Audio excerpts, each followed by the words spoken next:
local animals Yep. and birds. Mostly they're predators, so the squirrels are taken cover. Yeah.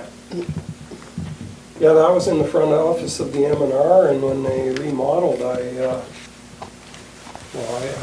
tried to get it Yeah. together for the M&R and collected animals over the years, and then thought it would be a good place for it down here. Yeah. Hopefully we'll get the other half of this display down here with the full-size eagle mount that I had We'll done. have in to add a second story or Great something. blue heron. Yeah. There's beautiful great blue heron mount Oh, there yeah. too that I'd love to get my hands on. But that eagle it's a full spread Oh, eagle yeah. up there too. Yeah, you could hang it from the ceiling, but nobody'd see it, 'cause not too many people look at. We used to have things hanging from the ceiling. We had them everywhere. What about this canoe? Where does that? That canoe came from north of Onaman Lake. Okay. It was in a shed, so it survived. So they figure it's around 1920, Okay. and it's got the close slats, so it's more for a heavy.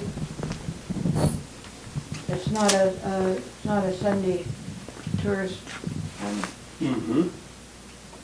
And what about the paddles? Where did they? And the paddles must have, well, the paddles went through the fire. Oh, they were in the museum during the fire. Yeah. Okay. But this wasn't, this come afterwards. Right. Yeah, we had we had those paddles were in the post office area, I think. We lost our 10-foot birch bark canoe. We had a beautiful 10-foot birch bark canoe. Burnt. So this is our transportation style over the years. I guess that's what they're looking for that Parks Canada bit on steamers and boats and stuff. What about this character right here? Oh, this guy, Paddle to the Sea. Paddle to the Sea was written in 1941, but the author was up here in 1939. Lillian Walters met him and stuff like this, and he was sort of casing the joint. And he did really well because I grew up with that book, and it really explained the Great Lakes and how they went together.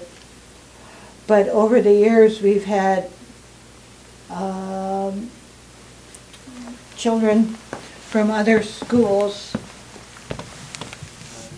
work with our local school system on, they studied Paddle to the Sea, and then they made up their little boats. These are from Michigan. And then our kids took them out on the Morning Star and threw them in. Yeah. So these were found, one on the island out there, St. Ignace Island, and the other one was just down here on the beach. Okay. But they had their names washed off, so I knew where they came from, but I didn't know which ones they were, so we just put them in here.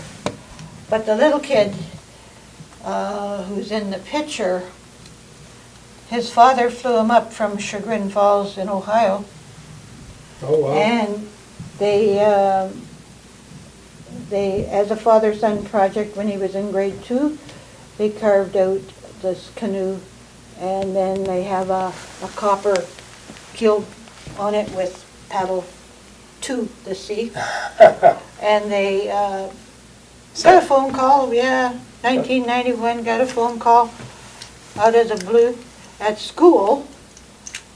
They tracked me down to the school, and he said he wanted to bring his kid up with the boat and throw the canoe in the river. For heaven's sakes. Yeah, because when he contacted Thunder Bay, they said, well, take it out to Silver Islet, then it won't get lost in anything, but he wanted to be for real. Yeah, put it in the Nipigon River. So the museum had been burnt at that time, but Roland and I met them in town. They flew up, chartered his own plane, Wow. flew to Thunder Bay, chartered a vehicle and come down. with his family, and then they, So that's, Roland read from Paddle to the Sea, and the kid let the boat go in. well, And then it just sort of sat in the backwater, so he went out and got it, and then Gave it a threw little in shot. there. And he threw it out in the river. so that's 1991 that he Yeah. did that? Isn't Yeah. that nice? Wow. So he was quite an adventurous kid. I went down and saw him when he was, I think, 12 when he graduated. Graded his one school and going in the other, and I got down there, and he had his father had built him a forge out the back, so he had made a big sword because he was crazy about this Beardmore sword. Oh. I brought that out of because I had that at home, so I could bring it out and show it to him. So he got all interested into swords, and yeah. Well, his father was in a steel company, so he had access to a lot of stuff. Yeah. So what about around the corner here? What have you got tucked away? Okay, next way here. This is, if you've seen the totem pole up there at Hortons, this is another one of Bob Bierman's Paddle to the Sea.